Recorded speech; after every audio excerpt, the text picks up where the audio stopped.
मेरा नाम है मोहित और आपका स्वागत है हमारे यूट्यूब चैनल हिस्ट्री चैंपियन में। तो जैसा कि आप जानते हो, आपका जो पेपर होने वाला है इन्वायरमेंट स्टडीज़ का, जो सेकंड सेमेस्टर का फर्स्ट सेमेस्टर का, दोनों के विद्यार्थी सेमेस्टर के विद्यार्थियों के लिए।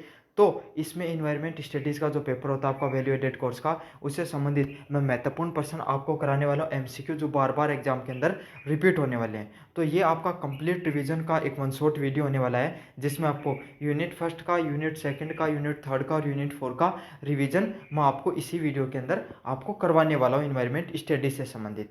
तो बहुत महत्वपूर्ण वीडियो का, इसमें आपको थ्योरी भी करवाऊंगा मैं, साथ के साथ आपको इसमें देखने को मिलेंगे इंपॉर्टेंट एमसीक्यू भी। तो ऐसा ही नहीं कि सिर्फ एमसीक्यू बता के चला जाऊंगा, थ्योरी भी मैं आपको करवाने वाला हूँ। समझ में आ गया? और आपको अन्य जो वीडियो हैं उनके लिंक वो डिस्क्रिप्शन में मिल जाएंगे आपको। पहले वाला पर्सन है environment studies in the study of. तो इन्वायरमेंट जो स्टडी होती है, पर्यावरण का अध्ययन होता है, ये किसके अध्ययन से संबंधित होता है? तो पर्यावरण का अध्ययन है, ये किससे संबंधित होता है? Surrounding and get interaction with organism. तो आप पर्यावरण के अध्ययन में क्या देखोगे कि भाई इंसान है, मनुष्य है, या हम अपने आसपास के जानवर जीव जंतु से किस प्रकार से व्यवहार करते हैं, या अपने जीव जंतुओं को किस प्रकार से व्यवहार करते हैं, वातावरण कैसे रहता है। समझ में आ गया? तो पर्यावरण से संबंधित जो अध्ययन होता है उसको क्या बोला जाता है? पर्यावरण अध्ययन बोला जाता है। परिवेश और जीवों के साथ उनकी पारस्परिक क्रिया, तो जो सराउंडिंग में परिवेश होता है और जीव होते हैं उनके साथ आपस में इंटरेक्शन होता है उसी को क्या बोला जाता है? इन्वायरमेंट स्टडीज के नाम से जाना जाता है। अगले वाला, the scope of environment studies is. तो इन्वायरमेंट स्टडीज पर्यावरण अध्ययन का क्षेत्र क्या होता है? वाइड एंड मल्टी डिस्पेंसरी, व्यापक और बहुविषयक। मतलब एक से अधिक विषय इसमें होते हैं, 2 से 3 विषय होते हैं, और व्यापक भी होता है। क्यों होता है भाई व्यापक ज़्यादा बड़ा क्यों देखने को मिलता है? क्योंकि आपको पता है इसके अंदर जो इन्वायरमेंट स्टडीज़ होता है, इसके अंदर क्या था, अपन कौन सा देखेंगे, अपन ज्योग्राफी का भी अध्ययन करेंगे समझ में आ गया आपको? थोड़ा थोड़ा बॉटनी वगैरह भी पढ़ना पड़ता है आपको, ताकि पादपों के बारे में ज्ञान हो। आप थोड़ा थोड़ा इकोलॉजी के बारे में भी पढ़ते हो, समझ आया? थोड़ा थोड़ा इकोनॉमिक्स भी पढ़ना पड़ता है, क्योंकि आपको पता है भाई इकोनॉमिक्स पे भी इफेक्ट पड़ता है इन्वायरमेंट का। तो एक से अधिक है जो विषय है, इससे जुड़े रहते हैं इन्वायरमेंट स्टडी से संबंधित। तो इसका वाइड एंड मल्टी डिस्पेंसरी इसका क्षेत्र होता है, जिसमें क्या इकोनॉमिक्स, इथिक्स, सोशियोलॉजी और सोशल साइंस से सारे विषय जुड़े होते हैं। 3 नंबर प्रश्न है, इन्वायरमेंट स्टडीज इज, पर्यावरण अध्ययन किसके बारे में होता है? तो पर्यावरण अध्ययन से होता है मल्टी डिस्पेंसरी सब्जेक्ट के बारे में, एक से अधिक सब्जेक्ट हम उसमें जुड़े होते हैं। It involves the concept for many fields to understand the environment issues. तो ये पर्यावरणीय समस्याओं को समझने के लिए विभिन्न क्षेत्रों के उदाहरणों को शामिल होता है। तो इसमें क्या होते हैं, एक से अधिक विषय हैं वो आपके जुड़े होते हैं पर्यावरण से संबंधित। समझ में आ गया आपको? Which is not a component of the environment, निम्नलिखित में से कौन सा एक पर्यावरणीय घटक नहीं है? तो कौन सा नहीं है? Text book. टेक्स्ट बुक क्या है? वो पर्यावरणीय घटक नहीं है। बाकी जल मंडल, तो जल मंडल क्या पर्यावरण से संबंधित होगा? वायुमंडल भाई जल से संबंधित होने वाला है बिल्कुल। स्थल मंडल है जो लिथोस्फेयर है, वो भी किससे संबंधित होगा? पर्यावरण से घटक से संबंधित होगा। लेकिन टेक्स्ट बुक होती हैं ये आपके पर्यावरण से संबंधित नहीं होती हैं। Environment science is concern with, तो पर्यावरण विज्ञान किससे संबंधित होता है? Interaction between human and nature. तो जो पर्यावरण होता है उसका संबंध किससे होता है? मनुष्य और प्रकृति के बीच में जो पारस्परिक क्रिया होती है, आपसी क्रिया होती है, उसको किस नाम से जाना जाता है? पर्यावरण विज्ञान के नाम से जाना जाता है। तो मनुष्य और प्रकृति के बीच की जो पारस्परिक क्रिया होगी उसी को किस नाम से जाना जाता है? आपको पर्यावरण विज्ञान के नाम से जाना जाता है। 6 नंबर क्वेश्चन है, which of the following is a major goal of environment studies. तो पर्यावरण अध्ययन का प्रमुख लक्ष्य क्या होता है? तो पर्यावरण अध्ययन का प्रमुख लक्ष्य होता है understand and solve the environment problem, पर्यावरणीय समस्याओं को सुलझाने और हल करना। समझ आ गया? तो पर्यावरण से संबंधित जो समस्याएं होती हैं उनको समझना और सुलझाने से संबंधित क्या होती है आपको भाई पर्यावरण अध्ययन होता है। तो जैसे कि भाई इन्वायरमेंट में ग्लोबल वार्मिंग बढ़ रही है, पोल्यूशन बढ़ रहा है, तो इन सब चीज़ों को सुलझाने और समझाने का काम, मतलब इन सब चीज़ों को समझना कि भाई कैसे कैसे जो इन्वायरमेंट उस पर आपकी पर्यावरणीय जो समस्याएं हैं उनको समझाना कि भाई कैसे टेम्परेचर बढ़ रहा है, कैसे ग्लोबल वार्मिंग बढ़ रही है, कैसे अपना जो पोल्यूशन है उसको बढ़ रहा है। तो इन सब चीज़ों को समझेंगे और किसी चीज़ को आप समझते हो तभी तो उसको सुलझाने का प्रयास कर सकते हो। तो यही है understand and solve the environment problems. Environment studies help in, तो पर्यावरण अध्ययन किस में मदद करता है? तो पर्यावरण अध्ययन है वो मदद करता है सतत विकास में, सस्टेनेबल डेवलपमेंट में इसका पर्यावरण अध्ययन आपको मदद करता है। सस्टेनेबल डेवलपमेंट कौन से होते हैं? सभी लोगों को समान रूप से क्या हो, विकास हो। जैसे आपके जो आपका समाज उसमें देखते हो, कुछ लोग क्या होते हैं, गरीब होते हैं, कुछ लोग अमीर होते हैं, कुछ लोग शारीरिक रूप से कमजोर होते हैं, तो सभी लोगों का डेवलपमेंट देखने को मिले। क्यों? कुछ लोग हैं संसाधनों का बहुत ज़्यादा उपयोग करते हैं। समझ भाई, ऐसे समझ लो, एक उदाहरण देकर समझाऊँ मैं। किसी इंसान के पास 5 बीघा खेत है और एक इंसान के 500 बीघा खेत है, तो पानी जो मोटर से चलाता है तो कौन सा ज़्यादा यूज करेगा? 500 बीघा वाला ज़्यादा यूज करने करेगा, 5 बीघा वाला कम करेगा। समझा गया? तो पर्यावरण को पोल्यूशन कौन कर रहा है? 500 बीघा वाला। लेकिन जब पर्यावरण पे बाढ़ वगैरह आती है, प्राकृतिक आपदा आती हैं, अकाल आ गया, बाढ़ आ गई, या फिर ये समझ लो वर्षा नहीं कम हुई, तो इस पे क्या 500 वाले पर भी उतना इम्पैक्ट पड़ता है और 5 बीघा वाले पर भी उतना ही इम्पैक्ट पड़ता है, पर समान रूप से ही प्रभाव पड़ता है। तो यही होता है आपका कि सतत विकास, सस्टेनेबल डेवलपमेंट से संबंधित होता है पर्यावरण अध्ययन को। The need for environmental education arise because, पर्यावरणीय शिक्षा की आवश्यकता क्यों होती है? पर्यावरणीय शिक्षा की आवश्यकता क्यों होती है? To protect and improve the environment, पर्यावरण की रक्षा और सुधार करने से संबंधित होती है पर्यावरण शिक्षा। तो आप इन्वायरमेंट एजुकेशन को क्यों बढ़ना चाहिए? ताकि आप अगर कोई भी बच्चों को बालकपन में, बचपन में आप ये समझा दो कि पर्यावरण की रक्षा क्यों करनी चाहिए, तो क्या हो जाएंगे, वो बचपन से ही सजग हो जाएंगे पर्यावरण को बचाने के लिए। तो समझ में आ गया आपको? प्रोटेक्ट और इम्प्रूवमेंट के लिए आपको, इन्वायरमेंट के लिए आपको क्या करना चाहिए? पर्यावरणीय रक्षा को सुधार के लिए प्रयास करने चाहिए। तो इसका सही आंसर क्या होने वाला है? ऑप्शन नंबर सी है। आपको पर्यावरण की रक्षा और सुधार के लिए पर्यावरणीय शिक्षा की आवश्यकता होती है। द टर्म इकोलॉजी मीन्स, तो इकोलॉजी शब्द किसने दिया है? तो इकोलॉजी शब्द दिया है वो आपका पता है अर्नेस्ट हैकेल के द्वारा दिया गया है। तो किसके द्वारा दिया गया है? अर्नेस्ट हैकेल के द्वारा। किसका शब्द दिया गया है? इकोलॉजी शब्द का दिया गया है। तो इकोलॉजी शब्द किसने दिया है? अर्नेस्ट हैकेल के द्वारा दिया गया है। समझ में आ गया आपको? अर्नेस्ट हैकेल ने ही जो इकोलॉजी शब्द उसको डिस्कवर किया था, उसको बताया था। On the basis of principle of environment studies, तो पर्यावरणीय अध्ययन का एक मूल सिद्धांत क्या होता है? तो पर्यावरणीय अध्ययन का एक मूल सिद्धांत क्या होता है? इंडिपेंडेंस ऑफ ऑल कंपोनेंट, सभी घटकों की पारस्परिक निर्भरता ही क्या कहलाती है? पर्यावरण अध्ययन के मूल सिद्धांतों से संबंधित होती है। तो सारे के सारे घटक हैं, जैसे कि जो भाई, अगर आप एक बात छोटा सा उदाहरण देके बताऊं, अगर आप ज़्यादा पर्यावरण को नुकसान पहुंचाओगे तो इससे प्राकृतिक आपदा आएंगे तो इंसानों को नुकसान पहुंचेगा, और इंसान किसको? पर्यावरण को नुकसान पहुंचे। तो सभी चीज़ें हैं, सभी घटक वो आपसे एक दूसरे से जुड़े हुए होते हैं। तो पर्यावरण अध्ययन का यही होता है, सभी घटकों की पारस्परिक निर्भरता रहती है एक दूसरे के ऊपर। 11 नंबर प्रश्न, इन्वायरमेंटल एजुकेशन हेल्प इन, तो इन्वायरमेंट एजुकेशन वो किस चीज़ में हेल्प करती है? अंडरस्टैंड द इन्वायरमेंटल इश्यूज, तो ये पर्यावरणीय मुद्दों को समझने में हेल्प करती है आपकी इन्वायरमेंट एजुकेशन। तो भाई, अगर आपको इन्वायरमेंट एजुकेशन में क्या क्या पढ़ाया जाता है कि भाई ग्लोबल वार्मिंग कैसे हो रही है, पोल्यूशन कैसे बढ़ रहा है, क्लाइमेटी और डिजास्टर कैसे आते हैं, फ्लड्स कैसे आती हैं, आपको अर्थक्वेक्स कैसे आते हैं, और आपका लैंडस्लाइड्स क्यों होता है, अवलांच कैसे आता है। समझ में आ गया? तो ये सब चीज़ें हैं, जो डिजास्टर हो गया, मैनेजमेंट हो गया, इन्वायरमेंट का इम्पैक्ट होता है, ये सब चीज़ें कहाँ पर सीखते हैं अपन? इन्वायरमेंट एजुकेशन में सीखते हैं। Environment awareness is necessary to, तो पर्यावरण जागरूकता क्यों जरूरी होती है? तो क्यों जरूरी होती है पर्यावरण जागरूकता? प्रोटेक्ट द नेचुरल रिसोर्सेज, प्राकृतिक संसाधनों की रक्षा के लिए जो आपकी जो पर्यावरणीय जागरूकता वो जरूरी होती है। तो इसका सही आंसर क्या होने वाला है? ऑप्शन नंबर बी है वो सही आंसर होने वाला है। आपको जो प्राकृतिक संसाधन हैं उनकी रक्षा के लिए आपको जो आपके नेचुरल रिसोर्सेज हैं उनको रक्षा करनी होती है। Which of the following is a method to spread the environment awareness, तो निम्नलिखित में से कौन सा पर्यावरणीय जागरूकता फैलाने का एक तरीका होता है? तो कौन सा होता है? आप जन रैलियाँ फैला सकते हो, पर्यावरण से संबंधित अभियान और कर सकते हो, विद्यालय शिक्षा में बढ़ावा दे सकते हो। तो उपयुक्त सभी के सभी सभी चीज़ों का आप प्रयोग करके क्या कर सकते हो? पर्यावरणीय शिक्षा उसको बढ़ावा दे सकते हो। समझ में आ गया आपको? जन रैलियाँ कर सकते हो, पर्यावरण से संबंधित आपको कैंपेन कर सकते हो, और विद्यालय शिक्षा को बढ़ावा दे सकते हो।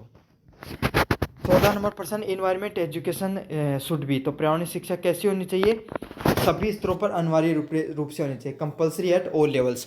तो सभी स्तर पर जो पर्यावरण शिक्षा है वो अनिवार्य कर देनी चाहिए, तभी आप क्या हो सकता है, आपका जो एनवायरनमेंट एजुकेशन है वो क्या हो गई, कंपलसरी हो जाएगी। अगर कंपलसरी होगी तो बच्चों को एनवायरनमेंट के बारे में ज्ञान होगा और इन्वायरमेंट के बारे में अवेयर होंगे, उन्हें पता चलेगा, तो क्या होगा, पर्यावरण संरक्षण के लिए जागरूक होंगे। अब बचपन में बच्चों को आप सिखा देते हो कि भाई हमें पेड़ नहीं काटना चाहिए, पोल्यूशन कम फैलाना चाहिए, तो बच्चे क्या होंगे, बचपन से ही जागरूक रहेंगे इस चीज़ के लिए।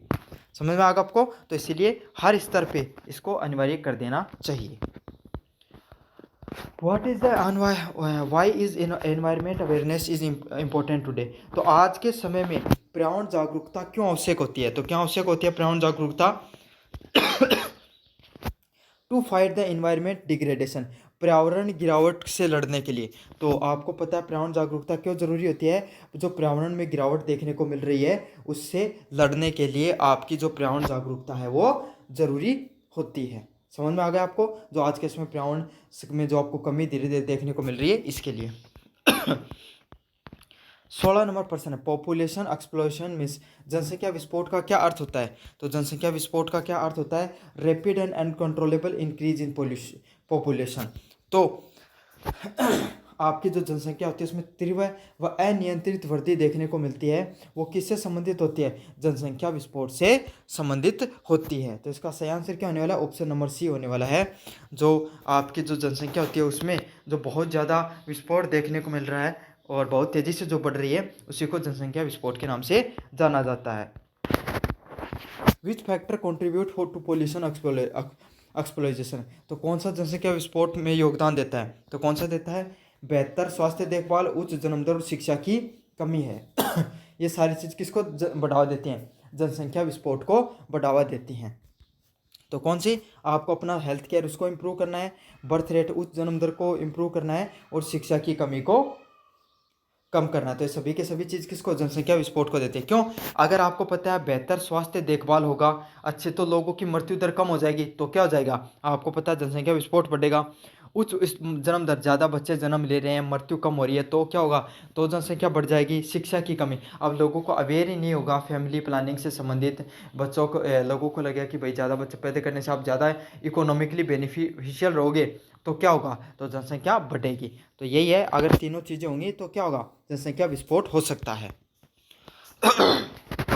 पर्यावरण पर जनसंख्या वृद्धि का क्या एक प्रभाव होता है? तो one impact of population growth on one's environment, तो जनसंख्या पर पर्यावरण वृद्धि का क्या प्रभाव देखने को मिलता है? तो जनसंख्या पर पर्यावरण वृद्धि का आपको क्या प्रभाव देखने को मिलता है? इसका सही आंसर क्या होगा? ऑप्शन नंबर सी, प्राकृतिक संसाधनों का अत्यधिक उपयोग, over use of natural resources, जो रिसोर्स प्राकृतिक संसाधन होते हैं उसका अत्यधिक उपयोग आपको देखने को मिलेगा। अगर बहुत ज़्यादा जो प्राकृतिक संसाधन है उनका एक से अधिक जो बहुत ज़्यादा जो आपका क्या होगा, उन प्राकृतिक जो संसाधन है उस पर अधिक से अधिक उपयोग होगा उनका। विच programme is associate with the population control in India, तो भारत में जनसंख्या नियंत्रण से संबंधित कौन सा कार्यक्रम है? पर्यावरण कल्याण कार्यक्रम, फैमिली वेलफेयर प्रोग्राम है, वो किससे संबंधित है? आपका फैमिली कंट्रोल से संबंधित है। आपका समझ में आ गया? तो जो पर्यावरण का कल्याण से संबंधित जो कार्यक्रम बनाए गए हैं वो आपके जनसंख्या नियंत्रण से संबंधित होते हैं। 20 नंबर प्रश्न है, over population affect the human health, तो जनसंख्या अधिकता मानव स्वास्थ्य को कैसे प्रभावित करती है? तो कैसे प्रभावित करती है? Causing over crowding and poor sanitation, तो भीड़ और खराब स्वास्थ्य उत्पन्न करना करेगी, और आपको पता है अगर ज़्यादा भीड़ होगी, ज़्यादा खराब स्वास्थ्य आपको देखने को मिलेगा, तो इससे क्या होगी? अधिक मानव स्वास्थ्य है वो खराब हो सकता है। ह्यूमन राइट्स क्या होते हैं? ह्यूमन राइट्स होते हैं इनहेरिटेंस एंड यूनिवर्सल, जन्म सिद्ध और सार्वभौमिक। तो आपको जन्मजात जो गुण मिलते हैं उसी को क्या कहा जाता है? इनहेरिटेंस के नाम से जाना जाता है। तो ये कैसे होते हैं? इनहेरिटेड एंड यूनिवर्सल होंगे, जन्म सिद्ध होंगे, आपके जन्म से मिलेंगे आपको, और सार्वभौमिक होंगे, हर जगह आपको ये चीज़ें लागू होंगी। 22 नंबर प्रश्न है, right to clean environment is a part of, स्वच्छ पर्यावरण का हिस्सा का अधिकार किसका हिस्सा है? फंडामेंटल राइट्स का। आपके मौलिक अधिकार होते हैं, आपको क्लीन इन्वायरमेंट मिले, आपको स्वच्छ वातावरण है या पर्यावरण आपको मिले, ये आपका क्या होता है, एक फंडामेंटल राइट होता है, जन्मसिद्ध अधिकार होता है। अब आपको कमेंट बॉक्स में बताना है आपके कितने भारतीय संविधान में कुल कितने मौलिक अधिकार दिए गए हैं, और सभी के नाम भी लिख देना कि कौन से मौलिक अधिकार हैं हमारे। समझ में आएगा? मुख्य मुख्य जो भाग है ना, कितने भाग हैं और उसके उन भागों के क्या क्या नाम हैं। देखता हूँ आपको कितना जनरल नॉलेज का नॉलेज है। The universal declaration of human right was adopted in, तो मानव अधिकारों का सार्वभौमिक घोषणा कब अपनाई गई? तो कब अपनाई गई? 1948 में। Universal declaration of human right was adopted in 1948, तो 1948 में मानव अधिकारों का जो सार्वभौमिक घोषणा है पत्र, उसको अपनाया गया। तो इसका सही आंसर क्या होने वाला है? ऑप्शन नंबर बी है वो सही ऑप्शन होने वाला है। Which article of Indian constitution deal with environment, तो कौन सा करता है? आर्टिकल नंबर 21 है वो आपको स्वच्छ पर्यावरण से संबंधित होता है आपका। तो सही आंसर क्या होने वाला है? ऑप्शन नंबर बी होने वाला है। 25 नंबर प्रश्न है human right are essential for, तो मानव अधिकार किसके लिए आवश्यक होते हैं? सामाजिक न्याय से आपके संबंधित होते हैं। ह्यूमन राइट है, मानव अधिकार वो सामाजिक न्याय से संबंधित होते हैं।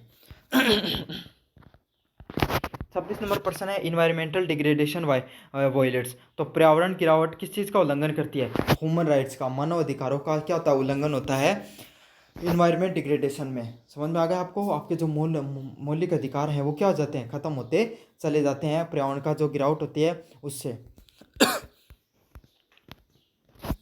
राइट टू लाइफ इंक्लूड्स, जीवन जीने के अधिकार में क्या शामिल होता है? राइट टू हेल्थी इन्वायरमेंट, स्वस्थ पर्यावरण का अधिकार है वो हर व्यक्ति का अधिकार होता है। तो यूनिट फर्स्ट आपकी रिवाइज हो चुकी है। अब यूनिट सेकंड को देखेंगे। How many natural resources are classified, तो कितने प्रकार के नेचुरल रिसोर्सेज को बांटा गया है? 2 प्रकार के, नवीनीकरण और गैर नवीनीकरण। नवीनीकरण कौन से होते हैं? जिनको बार बार यूज कर सकते हो, उनको जिसे आप रिसाइकल कर सकते हैं। जैसे कि सौर ऊर्जा हो गई, तो सौर ऊर्जा क्या होती है?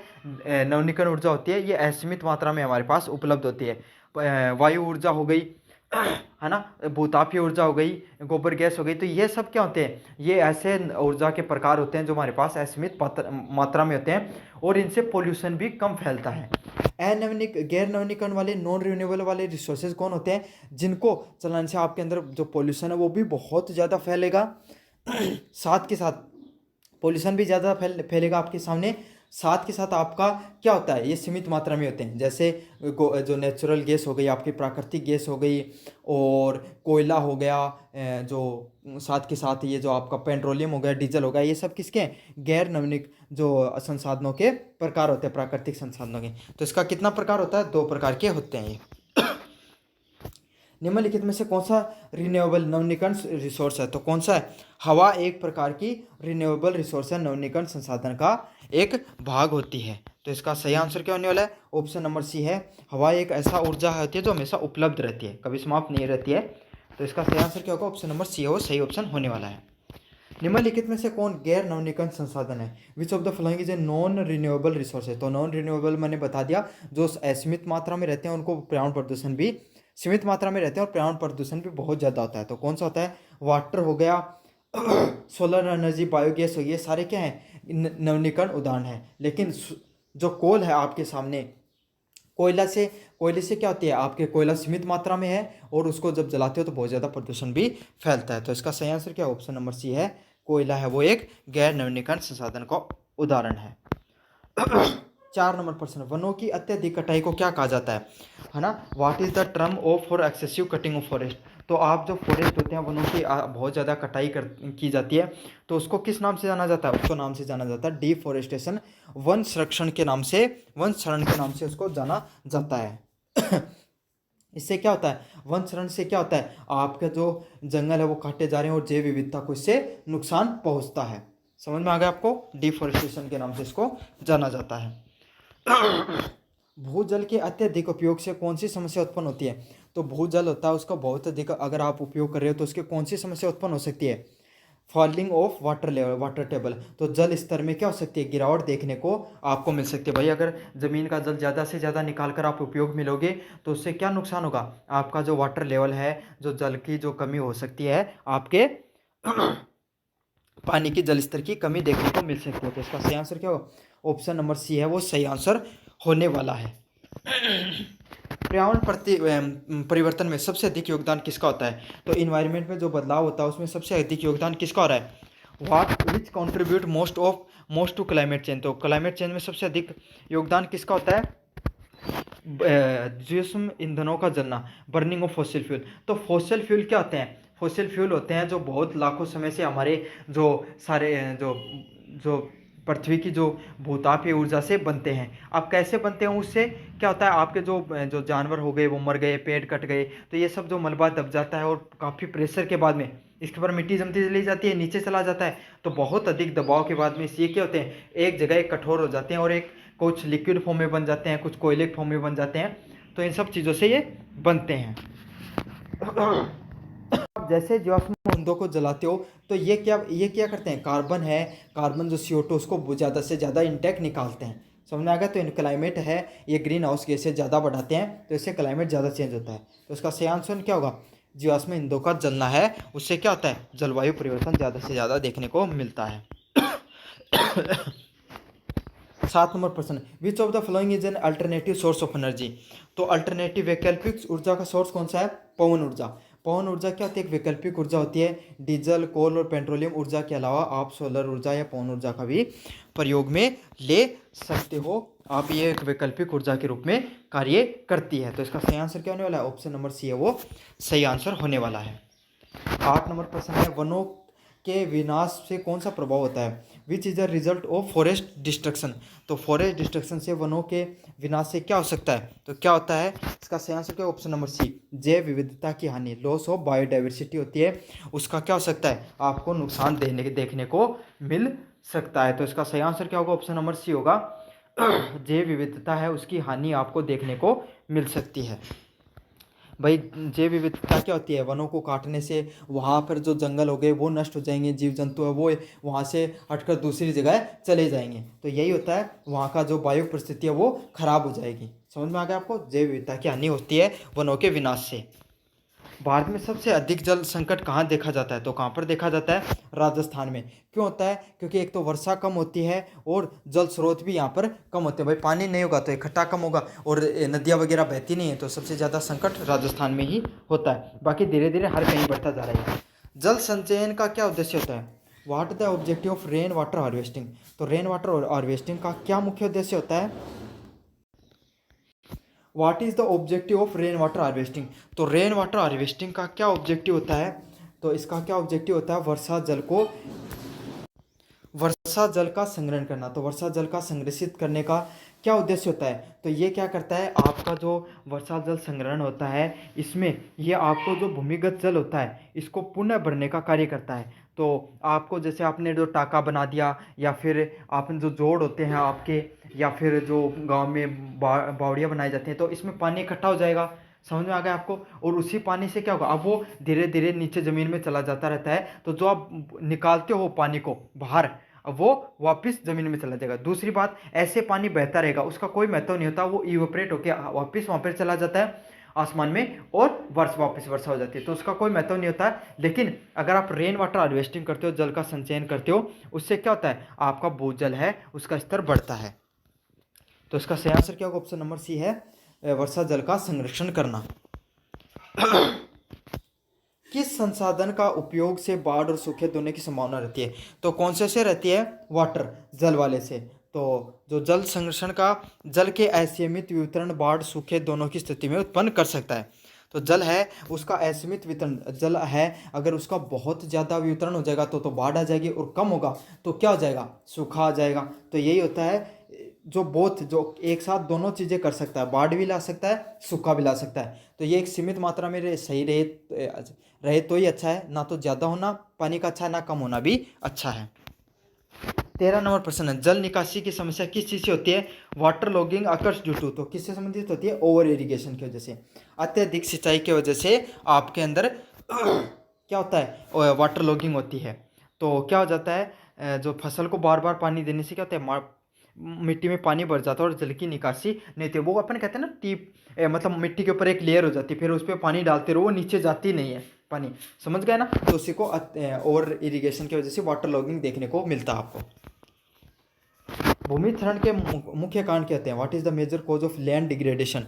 तो लैंड डिग्रेडेशन के मुख्य कारण क्या होते हैं? ऑप्शन नंबर सी ऑप्शन होगा, ओवर ग्रेजिंग। ज़्यादा से ज़्यादा जानवर अगर खाते रहेंगे इन सब चीज़ों को तो ओवर ग्रेजिंग आपको देखने को मिल सकती है, अति चराई है वो आपको देखने को मिल सकती है। तो इसका सही आंसर क्या होगा? ऑप्शन नंबर सी है वो सही आंसर होने वाला है। मवेशियों द्वारा अत्यधिक चराई मिट्टी के ऊपरी परत को कमजोर बना देती है।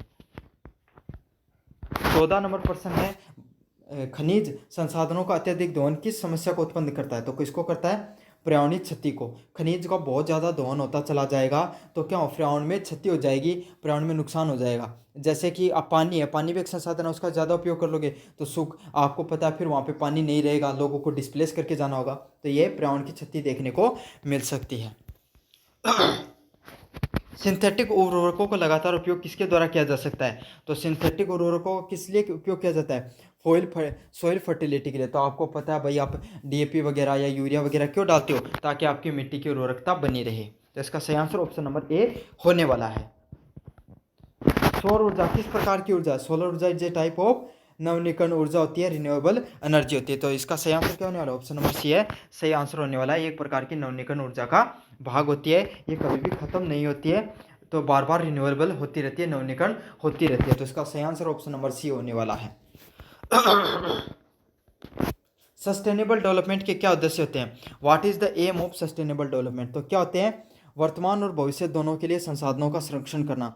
Preserving resources for present and future, तो आप अपने वर्तमान के लिए और भविष्य के लिए, दोनों के लिए अपने जो संसाधन है उनको बचा के रखो। जैसे कि आप पानी है, आप पानी का इतना उपयोग करो कि आपका भी अच्छे से उपयोग हो जाए और आने वाले जनरेशन्स के लिए भी बच के रह जाए। समझ में आ गया? प्रकृति है, पेड़ पौधे आपको भी लगाने चाहिए, ताकि क्या हो जाए, आप ऐसे सोचो हम तो एसी लगा लेंगे तो वो क्या हो जाएगा, गर्मी कम हो जाएगी। एसी लगाकर आप घर को तो ठंडा रख सकते हो माना कि, लेकिन घर से बाहर तो आपको निकलना होगा, हमेशा गर्मी तो नहीं रहोगे। समझ में आ गया? तो वो कैसे होगा? वो आपका पेड़ पौधे लगाने से ही होगा। तो ये था सस्टेनेबल डेवलपमेंट, कहते हैं वर्तमान और भविष्य की दोनों को संरक्षण करना। 18 सतत विकास लक्ष्य कितने होते हैं? तो कुल प्रकार के जो सस्टेनेबल डेवलपमेंट गोल होते हैं वो 17 प्रकार के होते हैं। कितने प्रकार के होते हैं? 17 प्रकार के होते हैं। संयुक्त राष्ट्र संघ द्वारा 17 प्रकार के सतत विकास लक्ष्य को निर्धारण किया गया है। तो इसका सही आंसर क्या होगा? ऑप्शन नंबर सी होगा। जो 19 नंबर प्रश्न है, वाटर शेड प्रबंधन का मुख्य उद्देश्य क्या होता है? वाटर शेड प्रबंधन का what is the main M of water shade management?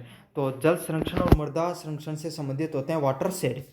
तो एक ये क्या होते हैं? वाटर शेड क्या होते हैं? छोटे छोटे जल रोकने के लिए और मिट्टी कटाव को ध्यान में रखने के लिए क्या बनाए जाते हैं? वाटर शेड बनाए जाते हैं। जैसे आप अपने गाँव में जो खेत होते हैं वो मेड़बंदी कर देते हैं ना, अपन मेड़ लगा देते हैं, मिट्टी की मेड़ लगाते हैं ताकि पानी है आपके खेत में रुके और दूसरे वाले में नहीं जाए। तो वही होता है, उससे वाटर शेडिंग का आप उदाहरण मान सकते हो। 20 नंबर प्रश्न है, बंजर भूमि पुनः प्राप्ति वेस्टलैंड रिक्लेमेशन का क्या लाभ होता है? तो क्या लाभ होता है? कृषि योग्य भूमि बढ़ती है इससे। समझ में आ गया आपको? तो वेस्टलैंड रिक्लेमेशन मतलब मान लो बंजर पड़ी कोई भूमि है और उसको फिर से सही कर लिया गया और बाने लायक बना लिया गया, आप बा सकते हो, उस पर कृषि कर सकते हो। तो उससे क्या होगा? उससे आपका जो कृषि योग्य भूमि है वो और बढ़ जाती है। तो इसका सही आंसर क्या होने वाला है? ऑप्शन नंबर बी है वो सही आंसर होने वाला है। आधुनिक कृषि प्रणाली से कौन सी समस्या उत्पन्न होती है? What is the common problem in the modern agriculture? तो मॉडर्न एग्रीकल्चर से कौन सी समस्या उत्पन्न होती है? सही आंसर होने वाला सी नंबर, रासायनिक उर्वरकों की निर्भरता वो बढ़ती है। तो आज के समय की कृषि की सबसे बड़ी कमी यही है कि आपके जो उर्वरक है उन पर अपनी निर्भरता बहुत ज़्यादा रहती है। सॉइल इरोजन, मृदा अपरदन का मुख्य कारण क्या होता है? मृदा अपरदन का क्या कार्य होता है मुख्य? भारी वर्षा और तेज ऊर्जा। तो आपको पता है अगर बहुत तेज वर्षा हो जाएगी और बहुत तेज वर्षा हो जाएगी तो क्या होगा? मिट्टी की जमीन की ऊपरी परत होती है वो बहकर चली जाती है। आपको पता है ना, आपने देखा होगा बड़े बड़े खड्डे पड़ जाते हैं। और स्ट्रॉन्ग विंड, अब आंधियाँ चलती है तब भी क्या होती है? मिट्टी उड़ उड़ के चली जाती है। तो इससे क्या हो जाता है? मृदा का क्षरण होता है। सतत जीवन शैली किस सिद्धांत पर आधारित होती है?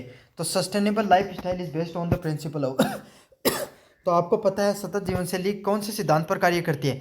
तो कौन से सिद्धांत पर काम करती है? संसाधनों का समान रूप से उपयोग करने पर, इक्विटेबल यूज ऑफ रिसोर्सेज। तो रिसोर्सेज होते हैं, संसाधन होते हैं, आप उनका समान रूप से उपयोग करो, वही होती है आपकी सतत जीवन शैली से संबंधित होती है।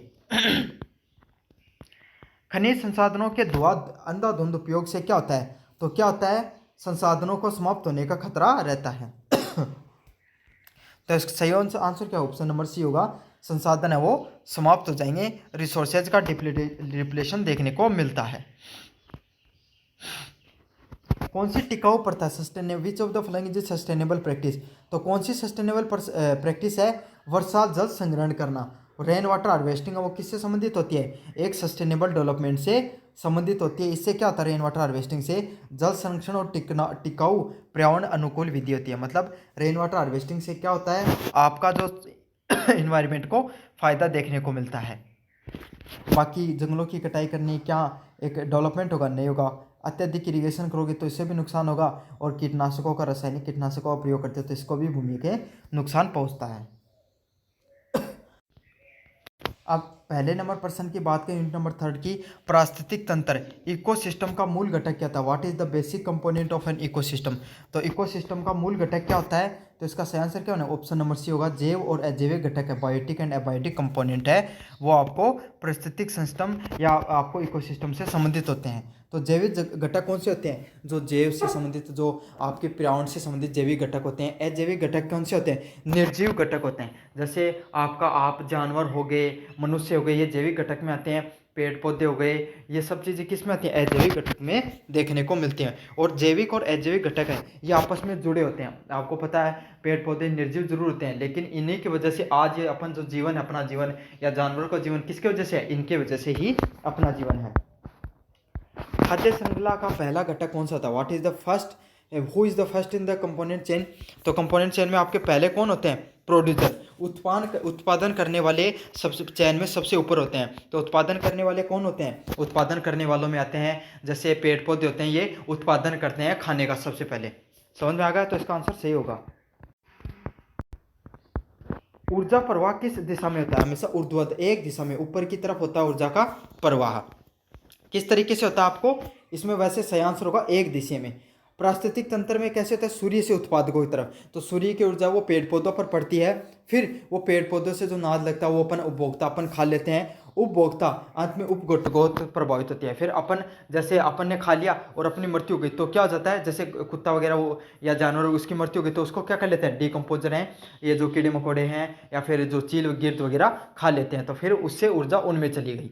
तो इस प्रकार होता है एक देशीय में एक दिशा में ऊर्जा उसका प्रभाव देखने को मिलता है। निम्नलिखित में से कौन पारिस्थितिक तंत्र इकोसिस्टम की सर्विस है, तो which of the following is an service of ecosystem, तो इकोसिस्टम की कौन सी है, जलवायु नियंत्रण, क्लाइमेट रेगुलेशन है वो पारिस्थितिक तंत्र से संबंधित होती है। इसका सही आंसर क्या होने वाला, ऑप्शन नंबर बी है वो सही ऑप्शन होने वाला है।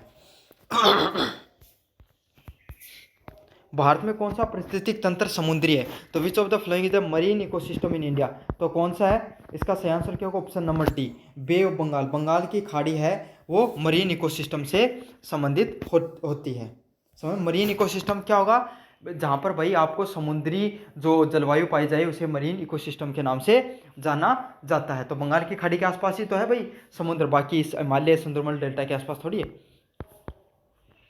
भारत में किस पारिस्थितिक तंत्र में सबसे अधिक जैव विविधता पाई जाती है, which ecosystem of India has the highest diversity, तो कहाँ पर फॉरेस्ट होंगे वहाँ पर सबसे ज़्यादा क्या होगा, हाईएस्ट बायोडाइवर्सिटी होगा। बायोडाइवर्सिटी क्या होती है, अलग अलग प्रकार के जानवर पाए जाएँ, पानी जल संरक्षण वगैरह पाए जाए, या जो आपके पेड़ पौधे अलग अलग प्रकार के पाए जाएँ उसे बायोडाइवर्सिटी के नाम से जाना जाता है। तो वनों में होगी सबसे ज़्यादा जैव विविधता, तो इसका सही आंसर ऑप्शन नंबर सी होने वाला है। 7 नंबर प्रश्न है, जैव विविधता का सबसे आधारभूत प्रकार क्या होता है, तो क्या होता है, अनुवांशिक विविधता, जेनेटिक्स बायोडाइवर्सिटी। तो जैव विविधता में क्या होगा, जेनेटिक हो गया भाई, आपके माता पिता या जानवरों के माता पिता से, उनके भी जो जानवर होते हैं उनसे क्या होते हैं, उनको जेनेटिकली वो सब चीज़ें देखने को मिलती हैं। तो जैव विविधता क्या होता है, जेनेटिक आधारभूत के आधार पर होती है। 8 नंबर प्रश्न की बात करूँ, जैव विविधता की सामाजिक मान्यता किस प्रकार से होती है, तो धार्मिक और सांस्कृतिक महत्व से आपकी सामाजिक मान्यता देखने को मिलती है। रीजनल एंड कल्चरल इंपॉर्टेंस होता है आपका जैव विविधता से संबंधित आपका। 9 नंबर प्रश्न है, भारत की जैव विविधता की पुष्टि दृष्टि से क्या माना जाता है, तो जैव विविधता एक मेगा राष्ट्र है, एक migration mega diversity of nation, तो भारत है उसमें सबसे ज़्यादा जैव विविधता देखने को मिलती है। क्यों देखने को मिलती है? क्योंकि यहाँ पर बहुत अधिक आपको जानवर देखने को मिलेंगे, अलग अलग प्रकार के पारिस्थितिक तंत्र हैं। राजस्थान की अलग जलवायु है, कश्मीर की अलग जलवायु है, नॉर्थ ईस्ट की अलग जलवायु है, साउथ की अलग जलवायु है। तो अलग अलग प्रकार की जलवायु हैं, इसीलिए अलग अलग प्रकार की आपको जैव विविधता देखने को मिलती है। अगले वाले प्रश्न की बात करूं, भारत में जैव भौगोलिक वर्गीकरण की कुल कितनी इकाइयां हैं? तो भारत में how many biogeographical zones are there in India, तो कितने प्रकार के बायो जोग्राफिकल जोन हैं इंडिया में? तो भारत में कुल 12 प्रकार के बायो जोग्राफिकल जोन्स पाए जाते हैं। तो कितने पाए जाते हैं? कुल 12 प्रकार के बायो जोग्राफिकल जोन्स पाए जाते हैं। रेड डाटा बुक किसके बारे में जानकारी देती है? रेड डाटा बुक है वो किसके बारे में जानकारी देती है? संकटग्रस्त प्रजातियों के बारे में आपको जानकारी देने का कार्य होता है रेड डाटा बुक का। तो इसका सही आंसर क्या होगा? ऑप्शन नंबर बी है वो सही आंसर होने वाला है। संकटग्रस्त प्रजातियों के बारे में जानकारी देती है रेड डाटा बुक। इन सेतु संरक्षण किसका उदाहरण होता है? Which is an example of in Setu conservation, तो कौन सा होता है इसमें से? बी, वाइल्ड लाइफ सेंचुरी, वन्य जीव अभ्यारण्य है वो इन सेतु कंजर्वेशन से संबंधित होता है। तो इन सेतु कंजर्वेशन क्या होता है? जहाँ पर जानवर हो गए, पेड़ पौधे हो गए, इनको संरक्षित करके रखा जाता है, उसको इन सेतु कंजर्वेशन के नाम से जाना जाता है। जैव विविधता का सबसे बड़ा खतरा है, what is the biggest threat to biodiversity, तो कौन सा खतरा होता है? अर्बनाइजेशन, शहरीकरण से क्या होता है? शहरीकरण से आपको पेड़ पौधे काट दिए जाते हैं, बड़ी बड़ी इमारतें बना दी जाती हैं, तो बायोडाइवर्सिटी होती है, जैव विविधता होती है, उसको सबसे ज़्यादा खतरा उन्हीं से होता है। 14 नंबर प्रश्न है, हॉट स्पॉट किसे कहते हैं? What are the biodiversity hot spot, तो कौन से होते हैं हॉट स्पॉट? कहाँ पर होते हैं? जहाँ पर सबसे अधिक जैव विविधता देखने को मिलती है। तो इसका सही आंसर क्या? ऑप्शन नंबर बी होगा, जहाँ पर सबसे ज़्यादा जैव विविधता हो देखने को मिलेगी, जहाँ पर सबसे ज़्यादा जीव जंतु जानवर आपको देखने को मिलेंगे, उसी को क्या कहा जाता है? आपको हॉट स्पॉट के नाम से जाना जाता है। तो सही आंसर क्या होगा? ऑप्शन नंबर बी होगा, ऐसे क्षेत्र जहाँ पर जैव विविधता सबसे अधिक देखने को मिलती है उसी को हॉट स्पॉट के नाम से जाना जाता है। 15 नंबर प्रश्न है, इन सेतु संरक्षण का क्या उदाहरण है? तो इन सेतु का संरक्षण का क्या उदाहरण है?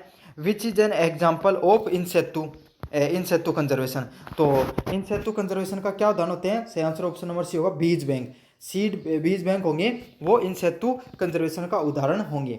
तो इसमें क्या होता है? प्राकृतिक आवास के बाहर संरक्षण किया जाता है, जैसे बीज बैंक हो गए, चिड़ियाघर हो गए, इन सेतु का। क्यों? क्योंकि यहाँ पर जो बीज बैंक होते हैं इनमें जो भाई पेड़ पौधे होते हैं, डेंजर प्रजातियाँ होती हैं, उनके बीजों को बचा कर रखा जाता है। तो पर्यावरण क्या हो रहा है? यहाँ पर बच रहा है ना, तो यही होता है। जहाँ पे पर्यावरण संरक्षण की बात हो वही इन सेतु कंजर्वेशन से संबंधित होगा। अगले वाला प्रश्न है, कौन सी सेवा पारिस्थितिक तंत्र के विनियामक सेवा रेगुलेटिंग सर्विसेज के रूप में मानी जाती है? तो कौन सी मानी जाती है इसमें से? ऑप्शन नंबर सी होगा, जलवायु नियंत्रण, क्लाइमेट रेगुलेशन है, जलवायु नियंत्रण है, वो किससे संबंधित होती है? रेगुलेटिंग सर्विसेज के रूप में मानी जाती है आपके पारिस्थितिक तंत्र में। तो इसका सही आंसर क्या होने वाला है? ऑप्शन नंबर सी है वो सही ऑप्शन होने वाला है इसका।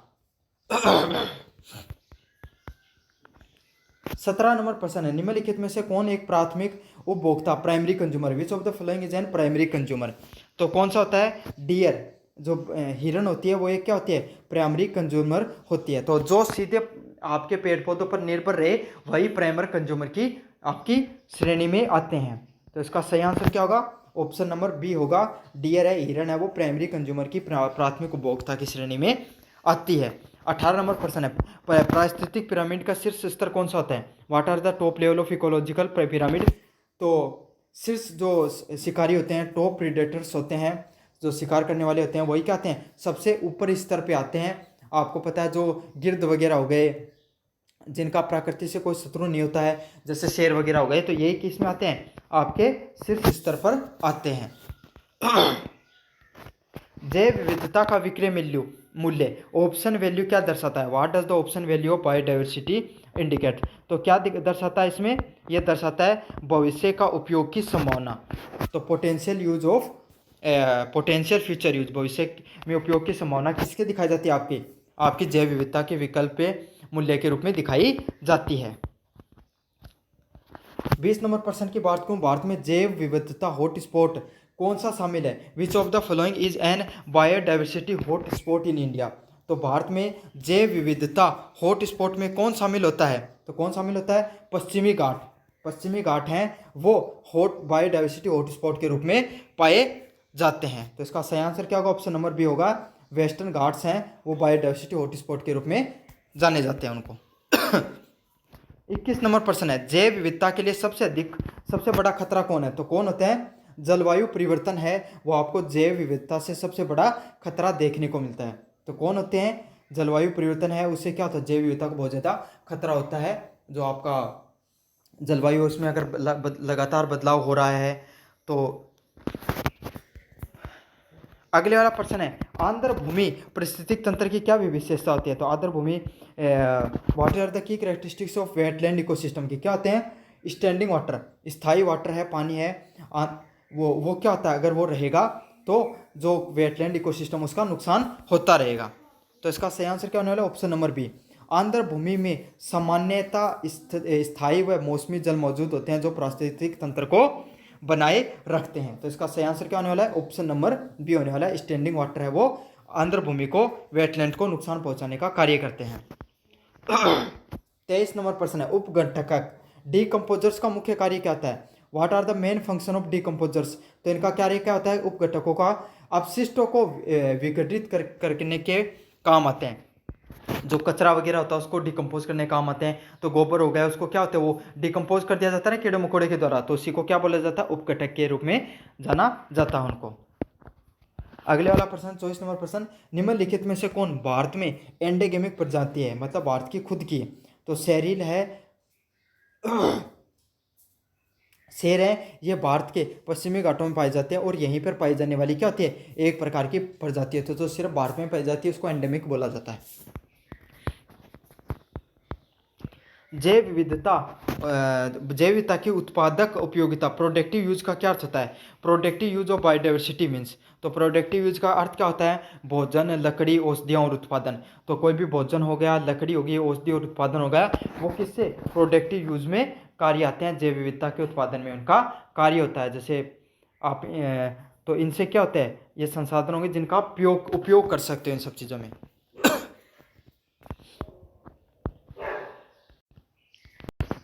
वायु प्रदूषण का मुख्य कारण क्या होता है? What is the main cause of air pollution? तो एयर पोल्यूशन का मुख्य कारण क्या होता है? औद्योगिकरण, इंडस्ट्रियलाइजेशन। तो आपको पता है इंडस्ट्रियलाइजेशन से क्या होता है? धुआं निकलता है और वो धुआं क्या कर देता है? हमारे वायु को प्रदूषित करने का कार्य करता है। तो सबसे मुख्य कारण क्या होता है? इंडस्ट्रियलाइजेशन होता है, वो वायु प्रदूषण का मुख्य कारण होता है। जहाँ पर जैसे CO2 SO2 वगैरह गैसेज निकलती रहती हैं जो पर्यावरण को नुकसान पहुँचाती हैं। अम्लीय वर्षा, एसिड रेन में कौन सी प्रकार की गैसें होती हैं? तो कौन सी प्रकार की गैसें देखने को मिलती हैं? SO2, नाइट्रस ऑक्साइड और सल्फर डाइऑक्साइड है वो किससे संबंधित होती हैं? आपकी एसिड रेन से संबंधित होती हैं। तो इसका सही आंसर क्या होगा? ऑप्शन नंबर बी हो सही एग्जाम्पल उदाहरण होने वाला है SO2 और NO2। ओजोन परत की सती मुख्यतः किस गैस से होती है? CFC, क्लोरोफ्लोरोकार्बन है, उसकी सती है वो किससे होती है? ओजोन परत की सती होती है। तो आपके जो कूलर वगैरह, ये जो रेफ्रिजरेटर वगैरह हो गए, AC वगैरह में CFC डाली जाती थी पहले, अब तो बैन कर दिया गवर्नमेंट ने। तो इससे क्या होता है? इन्वायरमेंट का नुकसान होता है। ग्रीन हाउस प्रभाव के कारण क्या होता है? तो green house environment, what is the cause of green house impact? तो क्या होता है इससे? ग्लोबल वार्मिंग, जो पृथ्वी है उसका तापमान है वो बढ़ता है। तो इससे क्या होता है? ग्लोबल वार्मिंग देखने को मिलती है आपको ग्रीन हाउस गैसेस से। पर्यावरण परमाणु दुर्घटनाओं का क्या प्रभाव होता है? What are the major effect of nuclear accident? तो न्यूक्लियर एक्सीडेंट से क्या होता है? सही आंसर क्या होगा? Option number C, radioactive pollution देखने को मिलता है आपको। तो इसका सही आंसर ऑप्शन नंबर सी होने वाला है। परमाणु दुर्घटनाओं का प्रभाव देखने को मिलता है, रेडियो एक्टिव पोल्यूशन है वो आपको देखने को मिलता है। तो इसका सही आंसर क्या होगा? ऑप्शन नंबर सी है वो सही आंसर होने वाला है। 6 नंबर प्रश्न है, जैव चिकित्सक कचरा बायोमेडिकल वेस्ट कहाँ से उत्पन्न होता है? तो बायोमेडिकल वेस्ट आपको कहाँ से देखने को मिलता है? हॉस्पिटल से देखने को मिलता है बायोमेडिकल वेस्ट होता है वो। तो हॉस्पिटल वगैरह से आपको जो सिरिंज वगैरह हो गई या फिर जो बायोमेडिकल जो वेस्ट हो गया, जो बहुत खतरनाक बीमारियों से संबंधित चीज़ें भी होती हैं, वो आपको कहाँ से निकलती है? जैव चिकित्सा कचरे से कहाँ से निकलता है? हॉस्पिटलों से निकलता है। अच्छा प्रश्न है, याद कर लेना आप। 7 नंबर प्रश्न है 3R क्या होता है? तो रिड्यूज, रीयूज एंड रिसाइकल। तो कोई भी चीज़ है उसको कम उपयोग करो, बार बार उपयोग करो और रिसाइकल कर दो, फिर उसको दोबारा उपयोग करने के लिए भेज दो। तो इसको 3R से माना जाता है। जैसे कि प्लास्टिक है, प्लास्टिक की बोतल है, उसको क्या कर सकते हो आप? कम यूज कर सकते हो, और एक बार यूज कर लिया तो बार वापस यूज करो, और जब वो खत्म होने की कगार में जाए, आप वापस यूज नहीं कर सकते, तो उसको रिसाइकल के लिए दे दो। तो इससे क्या होता है? प्लास्टिक है, ये आपको पता है इन्वायरमेंट को बहुत ज़्यादा इम्पैक्ट करता है। तो इससे क्या होगा? उसका जो इम्पैक्ट कम करेगा, और कचरा है जो मतलब बार बार यूज होगा, तो आपको पता है भाई कम लोगों तक कम लोग हैं, वो नया कम बनेगा, नया प्लास्टिक कम आएगा मार्केट में, और कम आएगा तो इन्वायरमेंट को कम नुकसान होगा। ई वेस्ट किससे संबंधित होता है? तो ई कचरा किससे संबंधित होता है? इलेक्ट्रॉनिक डिवाइस से संबंधित होता है। तो ई का तो अर्थ ही इलेक्ट्रॉनिक होता है। ई का क्या अर्थ होता है? इलेक्ट्रॉनिक अर्थ होता है इसका। समझ में आ गया आपको? तो ई कचरा किससे संबंधित होता है? इलेक्ट्रॉनिक डिवाइसेस से, इलेक्ट्रॉनिक उपकरणों से संबंधित होता है। तो इसका सही आंसर क्या होगा? ऑप्शन नंबर सी होगा, इलेक्ट्रॉनिक डिवाइसेस से संबंधित होता है। 9 नंबर प्रश्न है औद्योगिक अपशिष्ट, इंडस्ट्रियल वेस्ट से कौन सा खतरा होता है? What is a danger of industrial waste? तो इंडस्ट्रियल वेस्ट से आपको किस प्रकार का खतरा देखने को मिलता है? सॉइल पोल्यूशन, मृदा प्रदूषण है वो आपको सॉइल वेस्ट है वो किससे देखने को मिलता है? इंडस्ट्रियल वेस्ट से देखने को मिलता है। अगले वाला प्रश्न 10 नंबर प्रश्न, नगर पालिका ठोस कचरे का मुख्य स्रोत क्या होता है? What is the main source of municipal solid waste? तो नगर पालिका के ठोस कचरे का मुख्य स्रोत क्या होता है? तो इसका सही आंसर क्या है? Option number B, household है वो आपको इसका मुख्य स्रोत होता है। जैसे प्लास्टिक कचरा, कागज भोजन है, या आपको नगर पालिका के कचरे के अंतर्गत आते हैं। तो सबसे ज़्यादा कचरा नगर पालिका के लिए कहाँ से निकलेगा? घर से निकलेगा भाई, लोग वहीं से तो देते हैं। तो आप अपने घर में वही आता ना, आप जयपुर के आसपास के हो तो वो तो गाड़ी आके जाती है नगर पालिका वाली, या कचरा आया घर से निकालो वो वाली। समझ में आ गया? तो वो कहाँ से देखने को मिलता है? घरों से ही ज़्यादा नगर पालिका का कचरा निकल कर आता है।